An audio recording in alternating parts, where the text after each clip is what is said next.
जय जगन्नाथ सांग मैंने ये फ्रेमटा देखा पछरे तो ये फ्रेमटा आम आसलु 6टा ड्यूटी आर कम सरीगला तो ये टाइम 8टा 8:30 पाखापाखि हम ए फ्रेम बहुत किसी कम था सीट कटिंग मारिकी तो मेजरमेंट नहीं तार बदी लगे ये सी कर पचर जो टांकी थुआई बटम लोडिंग से टांकी थुआ हम तो आम कम सरी जाइए टाइम 8:30 पाखापाखि हम हेले खरार तापमात्रा हूँ 42 डिग्री तो भावुली मुझे घर को पलि था खरा दिन मुझे गाँव को पलाई हेल्ले वर्ष जापारे घर परिस्थिति खराब अच्छी बोली तो करने को बाध्य हो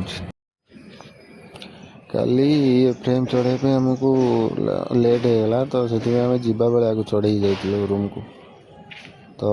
ये जो साइड गुड़ा देखा साइड देखा आम सीट माने सीट रैक देकी कभर करदे तापर आ देखा सी ये टाँगी भी काली गोड़बदी से पिलाटा मारी देता ये जो आगर भी देखा जाए गोटे पाइप से पाइप रू आ गए पाइप आसो तल को तो काली भी मुझे आ गए जिन देखी बक्स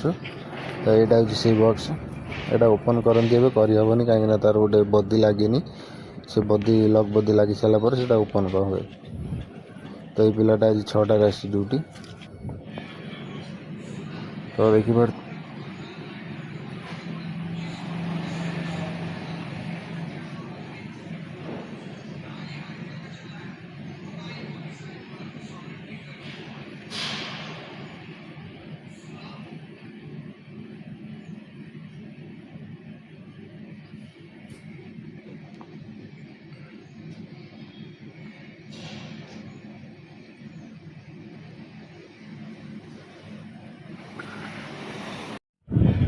सका आपको ये टांगी देखी तो देखिपे ऊपर जो फांका था सी रेक लगे आम कम्प्लीट कर देचु